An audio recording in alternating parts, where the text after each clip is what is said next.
All right. Well, welcome to everyone to the Christian history class. This is actually week 10, and we are in the final countdown. As I said last week, it looks like we may have an extra week at the end. So if you have any questions or a group of questions that you want answered, let me know after this class or the next class, or you can put them in the comments on the YouTube page, featuring each class that we've gone over so far.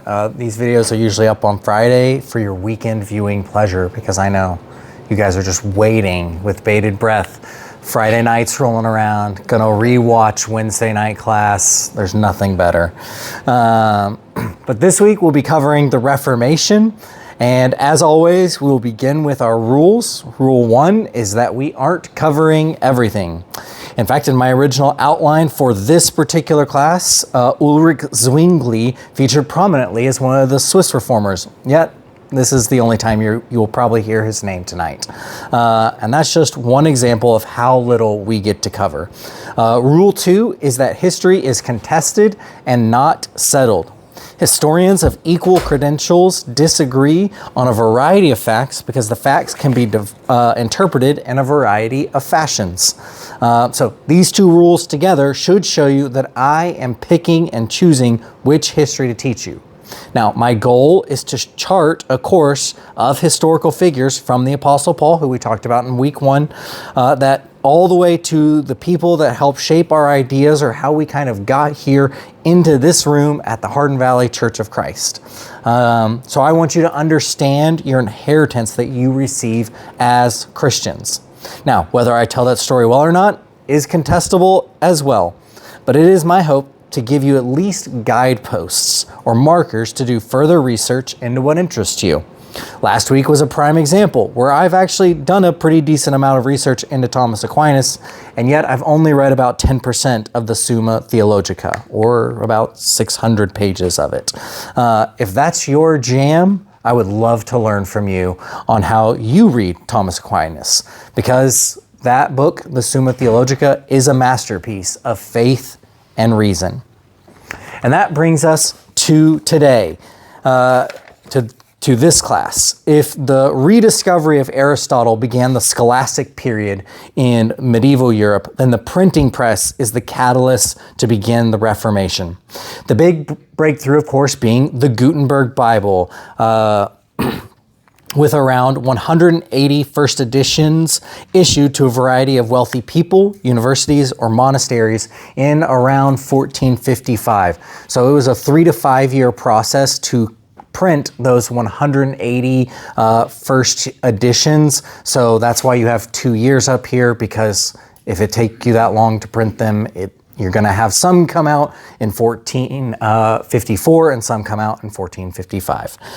It's just how it's done. It is a copy of the Latin Vulgate Bible. Future languages in Bibles won't exist until after the Reformation. About 20 complete editions remain in the world today. One is in New York. The other is in the Library of Congress. The one you see here on your left is the one in the Library of Congress. The one on the right is in the Bavarian State Library, and that is actually its original binding. So the one in the Library of Congress has been spruced up. The one that they have in the Bavarian State Library, that's its original binding and original paper and everything inside of it. So there are 2 libraries that I would love to spend a month in. The first being the Library of Congress, and the second being the Vatican Archives. And the things that I could ferret out with a month, I'd probably just sleep there, honestly. But the breakthrough that is the Gutenberg Bible is that it created about 10 times the amount of complete Bibles in the world. So in 1453, there were roughly 15 to 20 complete, all-in-one book Bibles in the whole world. And in 1455, there are now 200, basically. That's a huge change. You're 10xing the number of Bibles in what will feel like almost overnight. No, go ahead. I'll probably miss this in subsequent classes that haven't. Okay. Has the canonization of the Bible already happened in the Gutenberg, or are they, in this? So Martin Luther will break from the Latin Vulgate with what we know as the Apocrypha. So the Latin Vulgate, depends on which edition, I believe the Gutenberg Bible does includes the entirety of the Apocrypha. Martin Luther will say we're dropping the Apocrypha for the most part. He also tries to drop the book of James, but decides to keep it in by the end of the Reformation. So it is a little bit of more Bible than we have. If you read the NRSVUE, that's the New Revised Standard Version Updated Edition, it is more or less the Gutenberg Bible in English. Go ahead, Bill. So had the ordering of the books within the Bible taken place at this time? So was this Gutenberg Bible helped to stamp it as to this is the order? It helped stamp the order of the books. The chapters and verses are not a thing yet, if that makes sense. So after this, more or less, the Bible is still is going to be standardized in order, where you'll have the Torah and then Joshua, Judges, Ruth, the Samuel, the histories, the prophets, and then you'll see the Gospels and then the writings of Paul and the other epistles, ending in Revelation. Because the Eastern Church, the ordering is different. Yes. So we're talking only, at this point, we're only talking about Western Christianity because we're trying to get into this room. And there are just not a lot of Eastern or Assyrian Church of the East influences in this room. That does not mean that will be the case in 20 years. There's been a bit of a resurgence of the Desert Fathers and Mothers who broke from the Eastern Orthodox Church themselves long before the the Great Schism between the Catholics and the Eastern Orthodox Church. So that doesn't mean that there won't be, but for right now at least, that's not the case. And we're going to talk about why that is just a little bit right here.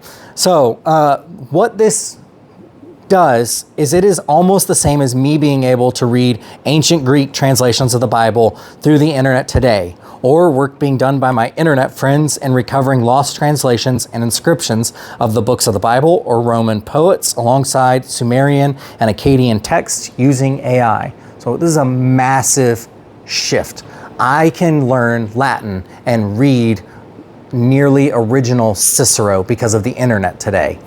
Similarly, you had people that could now actually read the Bible because enough copies existed across Europe for that to actually be a thing that you could do.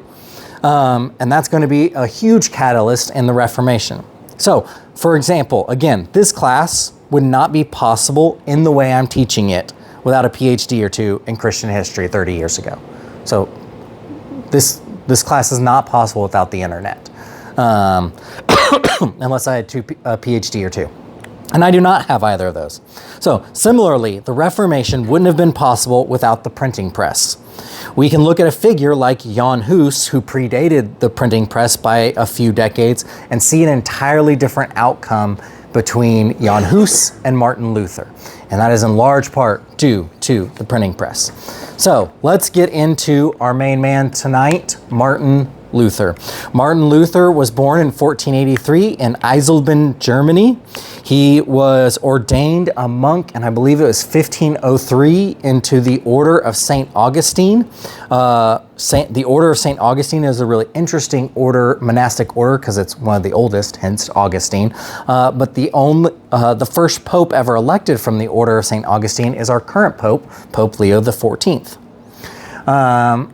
He was not a overwhelmingly brilliant student, but he was bright. So he was not like, oh my goodness, Mozart genius level of a student, but he knew his stuff and he was well studied. And this is evidenced by his trip to Rome in 1510. So he traveled to Rome on official business for the Augustinian order, and while the primary purpose was to represent his monastery in a dispute, the journey also served as a deeply personal spiritual pilgrimage for Luther. So they sent him there to kind of give a defense for his order and also to test him. How good are you? Are you good enough to be a cardinal, a bishop? What's your potential here? Can we grow you into something, or are you just going to be a monk or a scholar? Like, what's going to happen here? His experience at the heart of Western Christendom would profoundly shake his faith and plant the seeds of the Reformation. So what you see right here is the Scala Sancta. So when Martin Luther went to Rome in 1510, he had really high expectations. When he arrived, he fell to the earth, raised his hands, and said, "Hail to thee, Holy Rome, thrice holy for the blood of the martyrs shed here." And Luther, seeking out that spiritual experience, visited the graves of 46 popes and the cemeteries of over 80,000 martyrs' bones. So he was there to give a defense, but for him personally, he was there to find God, to get that faith experience. And it just wasn't happening for him. This is the Scala Sancti right here. These are the stairs that is reported to believe that Christ climbed to meet Pontius Pilate. It's a set of 24 marble stairs. They were shipped in sometime during the time of St. Helena being Constantine's mother. So she went in, got these stairs, and originally they were in Constantinople.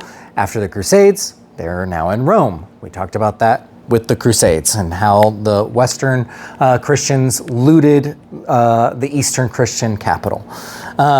According to legend or church teaching, these steps could be prayed upon. What you did is you said a short prayer on each step on your knees. So you climb them on your knees and you said a little prayer, and then you clambered up a step on your knees, said another little prayer, and so on and so forth.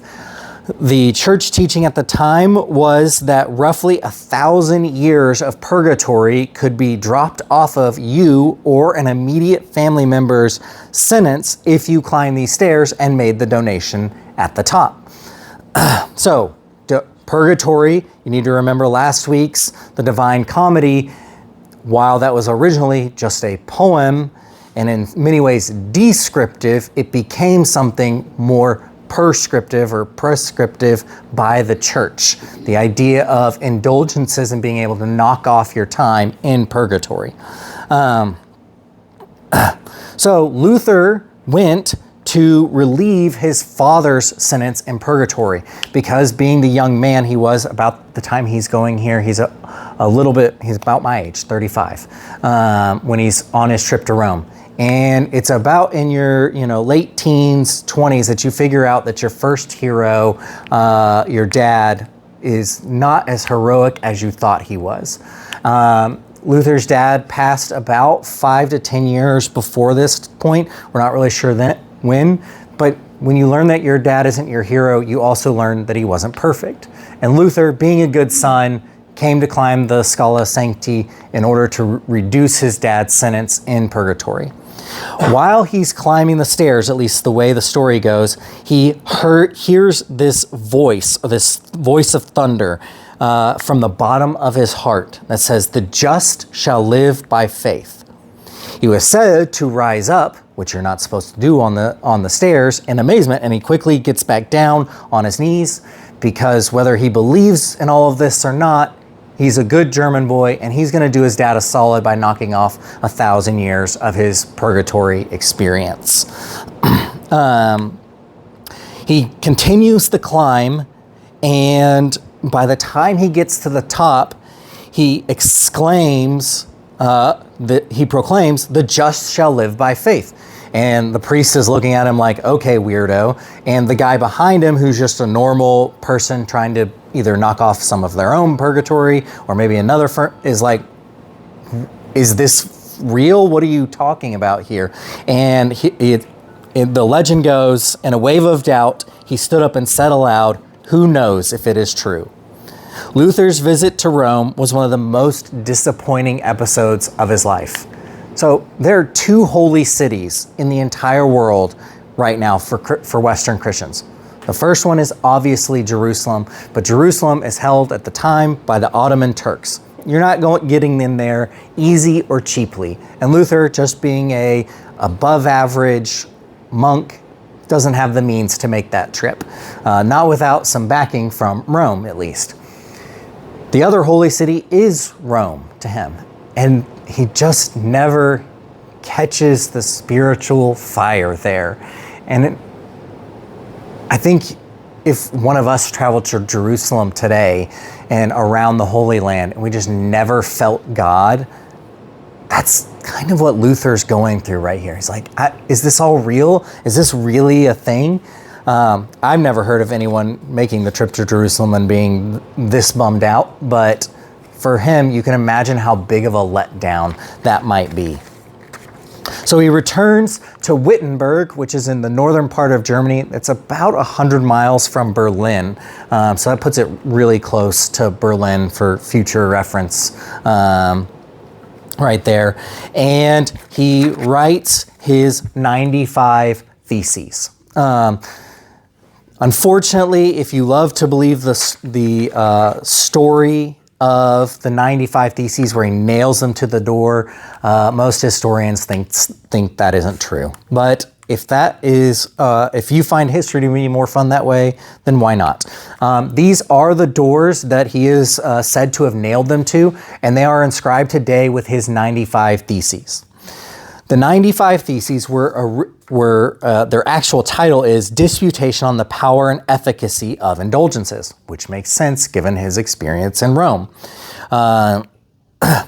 Historians that are way into Martin Luther more or less conclude that Luther had no intention of confronting the church, but saw his disputation as a scholarly objection to church practice, and the tone of writing is accordingly searching rather than doctrinary.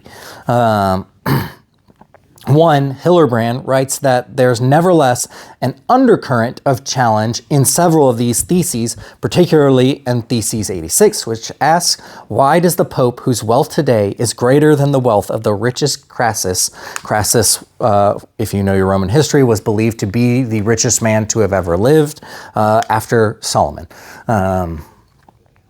build the Basilica of St. Peter with the money of the poor believers rather than with his own money. So there is a bit of a challenge in these theses as well, but in general, the goal was to not tear down the Catholic Church, but to question the practice of indulgences. Is this real? Is this right? Is what we're doing something Jesus would ask us to do? That's a question he can ask because he has a Bible in front of him. Prior monks don't have Bibles in front of them. They can't reference specific passages multiple times from the New Testament. They have to look through the broken and fragmented lens of church tradition and history to see even the broken and fragmented lens of what we now call the Bible, because that text was spread out across scrolls and places. To have a whole Bible in one location was exceedingly rare before the Gutenberg Bible. But Martin Luther is writing this nearly 65 years after the printing of the Gutenberg Bible, which means there's now been a second edition, and other people have gone, wow, that was really lucrative. Let's do that too. So we have an explosion of Bibles in the world, which is fascinating and something I think we often overlook when we look back on our medieval, our scholastic, our patristic Christian parents who passed on their faith to us today.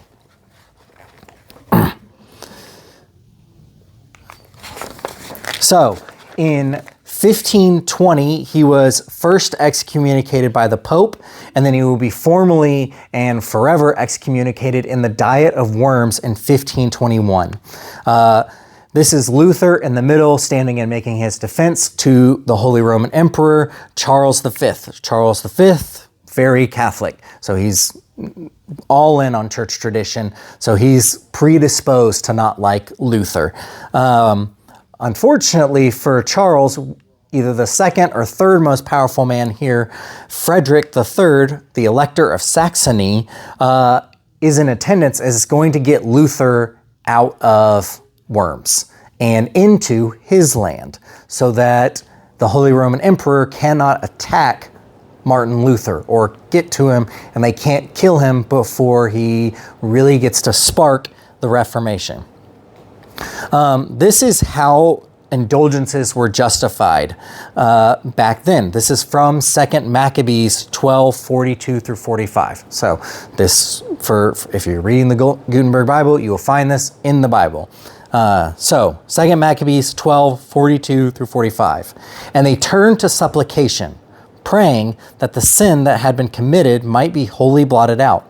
The noble Judas, not Judas Iscariot, exhorted the people to keep themselves free from sin, for they had seen with their own eyes what had happened as a result of the sin of those who had fallen. He also took up a collection, man by man, to the amount of 2,000 drachmas of silver, and sent it to Jerusalem to provide for a purification altering. In doing this, he acted very well and honorably, taking account of the resurrection. That's not Jesus' resurrection. That's a resurrection. That is a hope, future hope and resurrection. For if he were not expecting that those who had fallen would rise again, it would have been superfluous and foolish to pray for the dead. But if he was looking to the splendid reward that is laid up for those who fall asleep in godliness, it was holy and pious thought. Therefore, he made atonement for the dead so that they might be delivered from their sin. So you have this idea of atonement for the dead, delivering them from sin.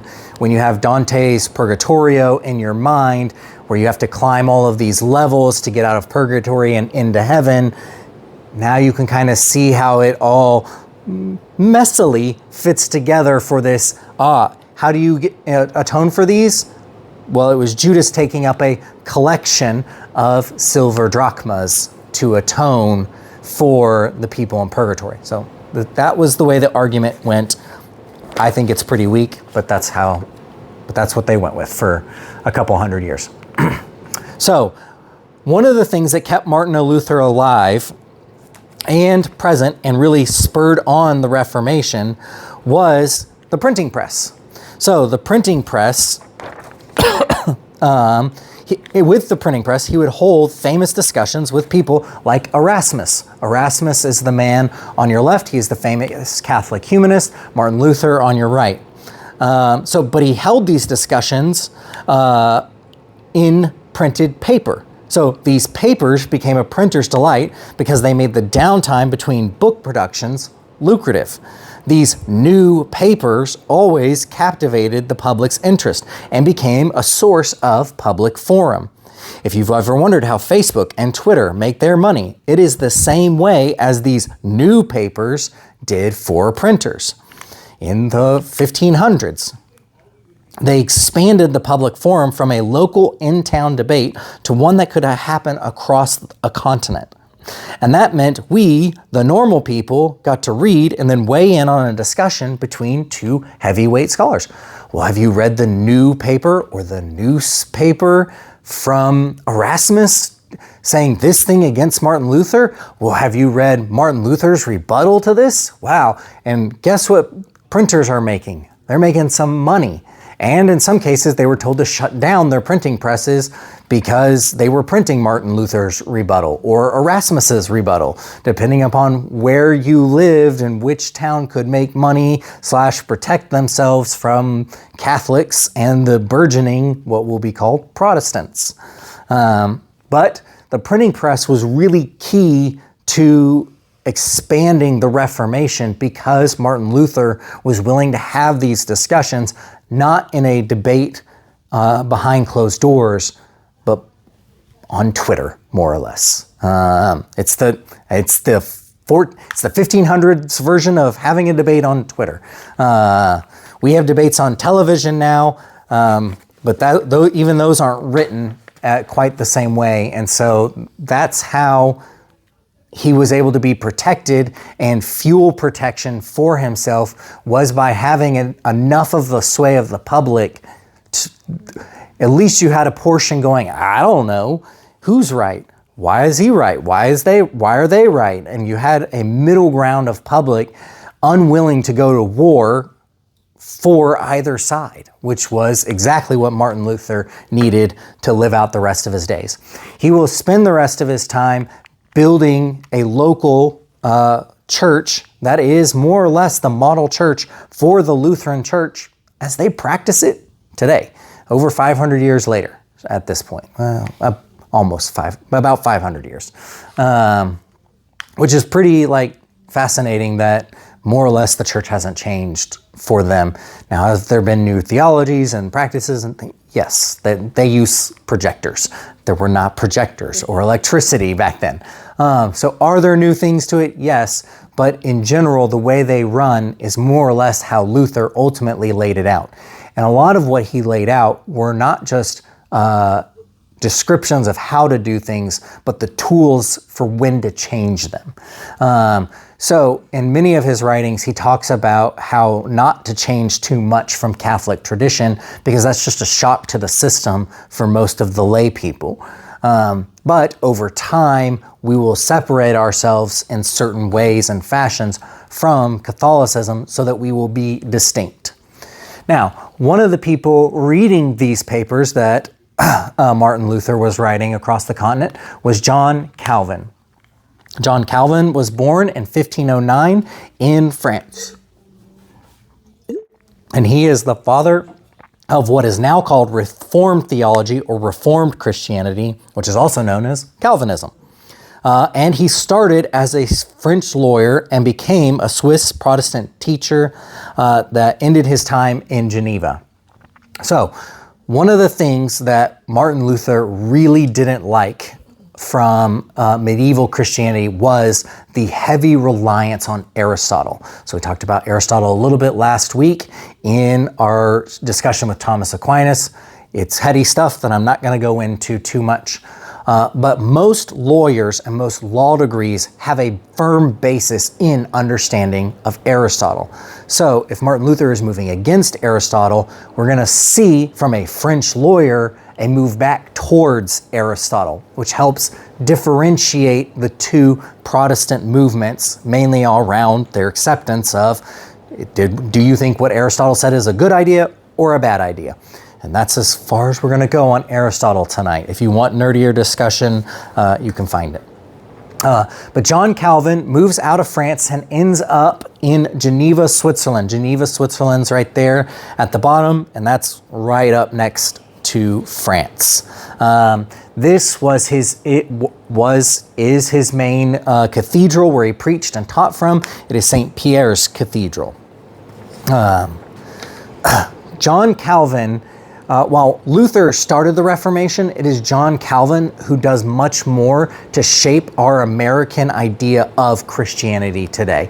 So we're going to spend a little bit more time talking about his theology because you're going to see it come out. The Puritans were big believers in Calvinism, the Puritans being the people who came over on the Mayflower. So that big part of our view of Christianity comes just right out of Calvinism, and it's important to kind of note or see those things. Right or wrong, there's good, there's bad, but this kind of will help you see it. And Calvin, being the lawyer, was super helpful in actually writing out what he believed or how he taught.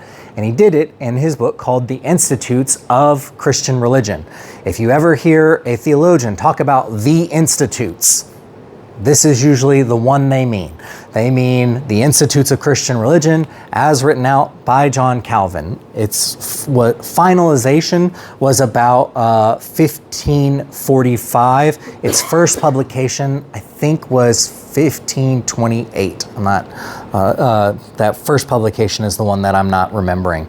But that final one, he edited more once he was fully in Geneva. And it is really well summed up in the acronym TULIP. So, while the term Calvinism is tricky to define, it has stuck around long enough to be unavoidable. It is most commonly applied to the doctrine of divine predestination. So, God has a plan for everything and there is no breaking from the plan, is the best way to kind of say that, which was explained from the scriptures first by Augustinian theologians and then most fully by Reformed theologians associated with John Calvin's work. Calvinism further distinguished itself by applying concepts of divine sovereignty to church and social life, creating a diverse collection of theologians, pastors, and statesmen who seek to make, usually through the use of state force, all of life follow God's word for his glory, for God's glory, not Calvin's glory. Calvin did not care much for his own glory. They do this with the confidence that it is God himself who is at work with them, and they believe he can and will fulfill all of his plans for their good. So that's a brief summary of Calvinism, and it is even in that you can see that there's some diversity of thought and opinion. So don't lump all the Calvinists in together straight off the bat. But there are these 5 acronyms. There's this acronym that comes out of the word TULIP that more or less help define Calvinism and the institutes of Christian religion. The first one being total depravity. So that comes from original sin. That's Augustine's idea, and you are unable to save oneself. 2, unconditional election. That means we did nothing to save ourselves. So we are only saved through Christ's work. 3, limited atonement. Only the sins of the elect are cleansed. So only if you are the elect are your sins cleansed. So that's a pretty big break from some other thoughts right there. And we'll talk about where he got that idea. I, irresistible grace. So God cannot be resisted in salvation. P, the perseverance of the saints. The true elect cannot fall away. So that last one, if you are part of the elect, you cannot fall away. So if you fall away from faith, then you are not one of the elect, which means that you never had the irresistible grace call you, and your sins are not forgiven. Or it means that you will at some point turn around and rehear the call of his irresistible grace, and your sins will be forgiven at the end. Whenever the end is up for debate on a variety of Calvinist beliefs. So we're not going into that because that's way too technical.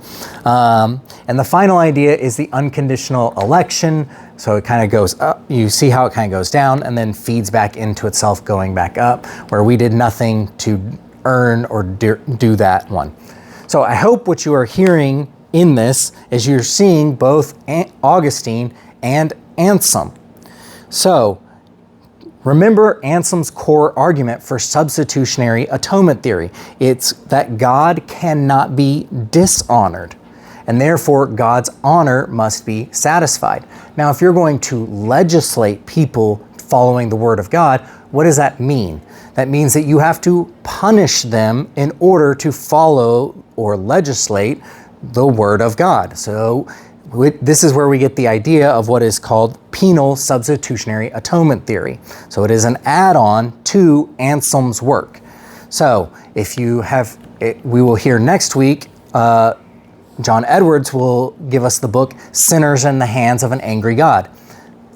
He loved him some John Calvin, and he's pulling right from that idea. The idea that God is always angry with us or dissatisfied with us, and Jesus's role was to satisfy God. The question that it was once posed to me was, did God kill Jesus? And in Anselm and John Calvin's atonement theory, the idea is, yes, God killed Jesus because that was the only way to punish us, more or less. So you can take that a whole bunch of different ways. That is a generalization, and there's certainly nuance to that argument, but I'm trying to give you an idea of what's going on here. The idea is that we must be punished, or Jesus must be punished in our stead.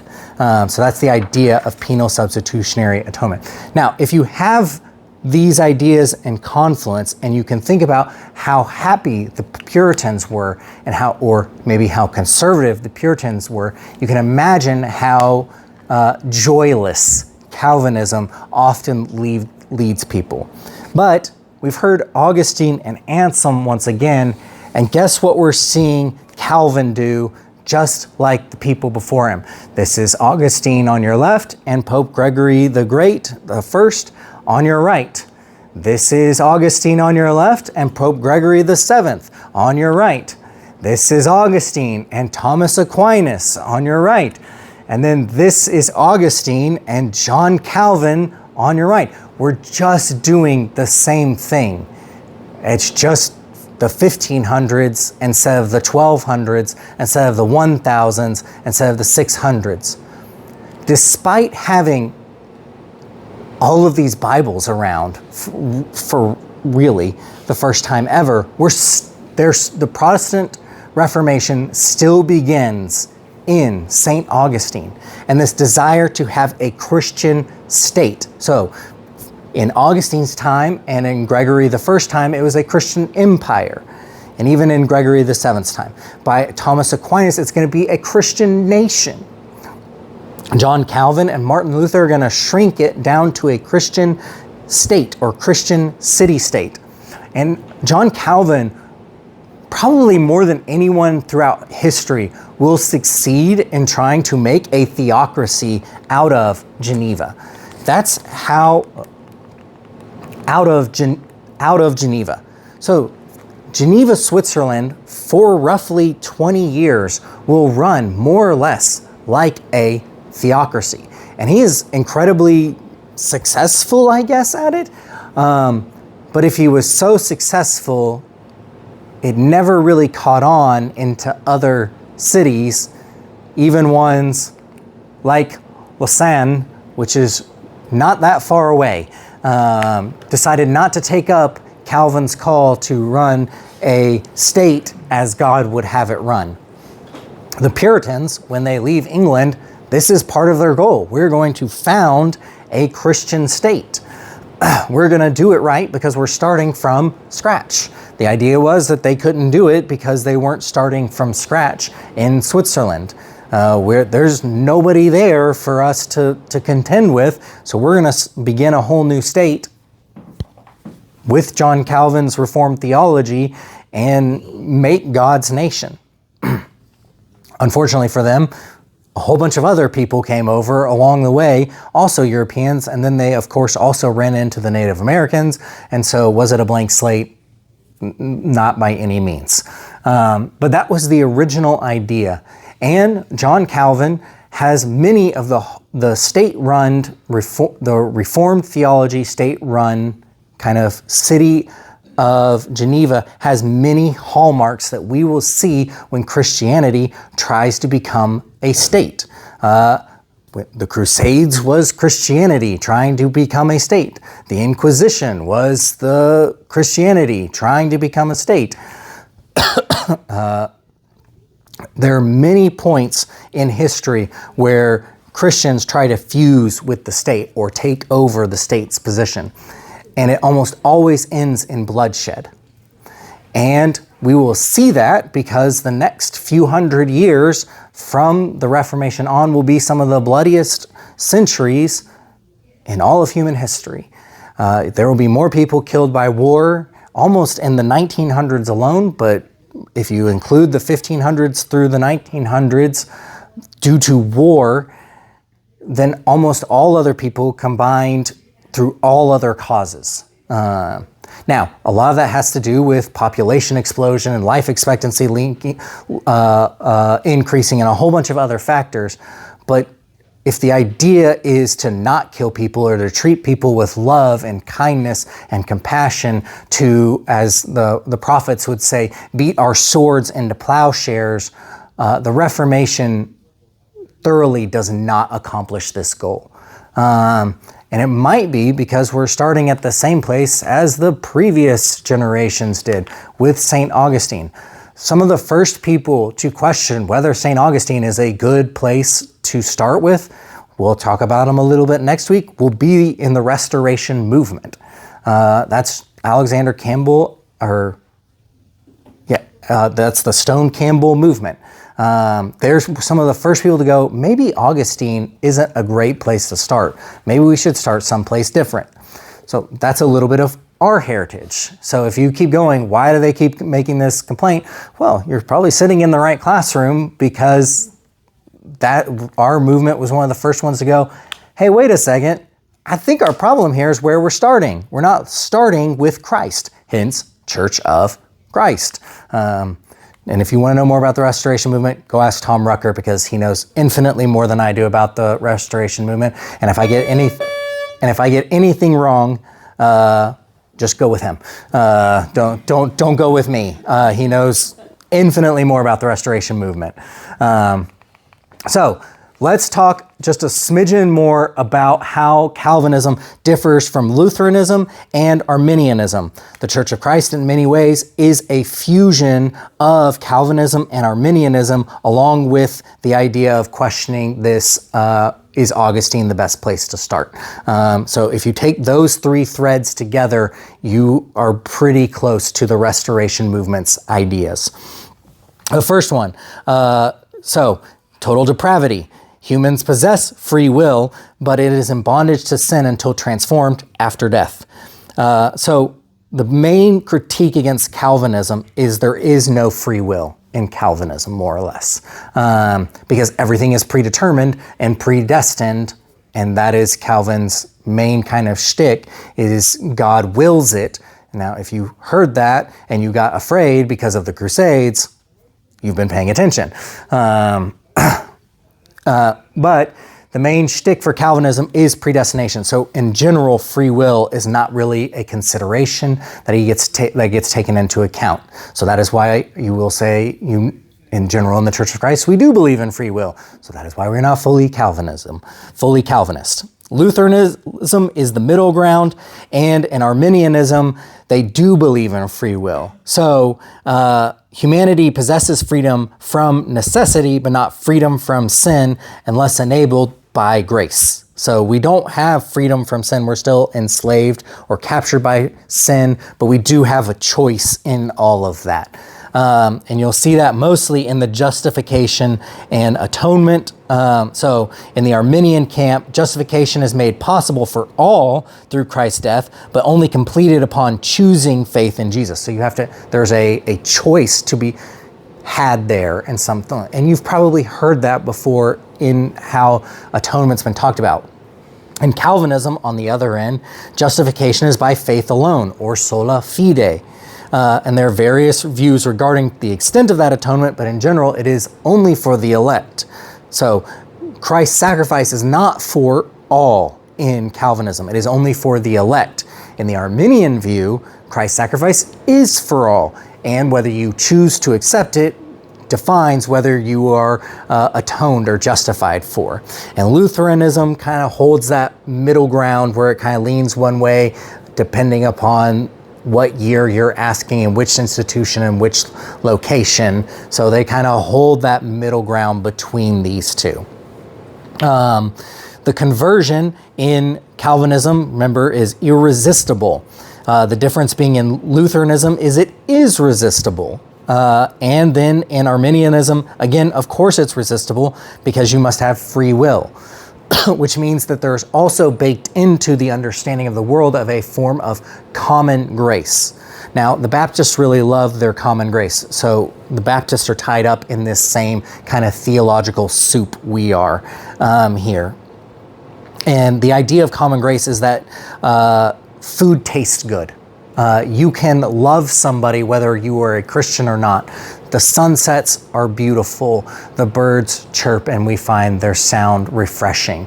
These are all things that are common to us all, a common grace that God did not have to choose to give us, but did. So that's kind of a more Baptist interpretation of common grace, but that hopefully will get you to modern day a little bit easier than in the minutia of this theology. All right, we have like 1 minute left. Instead of going any deeper, do we have any questions?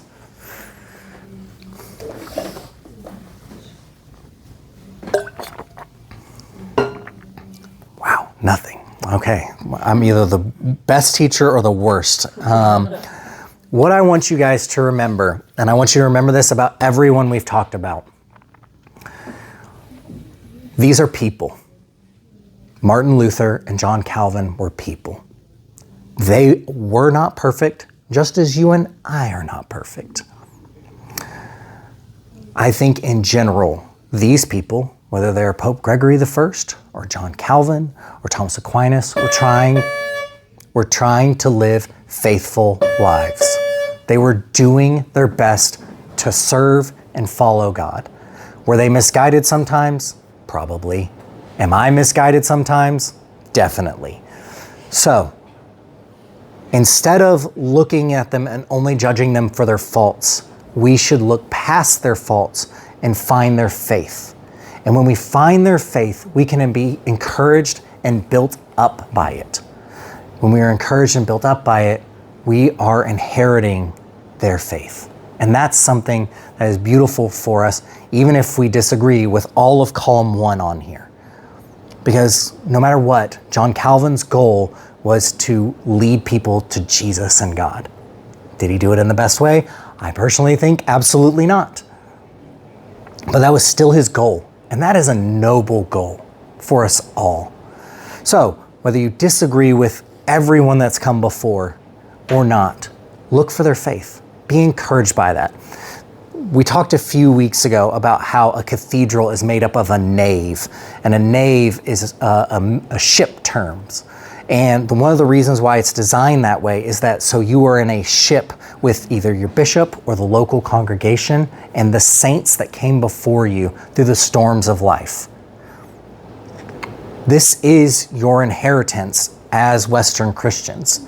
You can choose to reject it, or you can choose to lean in a little bit, find the faith, and maybe that will carry you through the storm of life that might be just around the corner for you. And when that storm comes, hopefully you will look to the people in this room and the people of this church to help you as well. So next week, we are going to do the First Great Awakening and the founding of America, and we're going to glance off Restorationism right at the end, and then we're going to jump to the 1950s to present day for the week following that. And if I don't get through it all, well, we have an extra week, or you all can ask some questions, and I can figure something out for that final week. So thank you all for coming, and I look forward to seeing you all next week.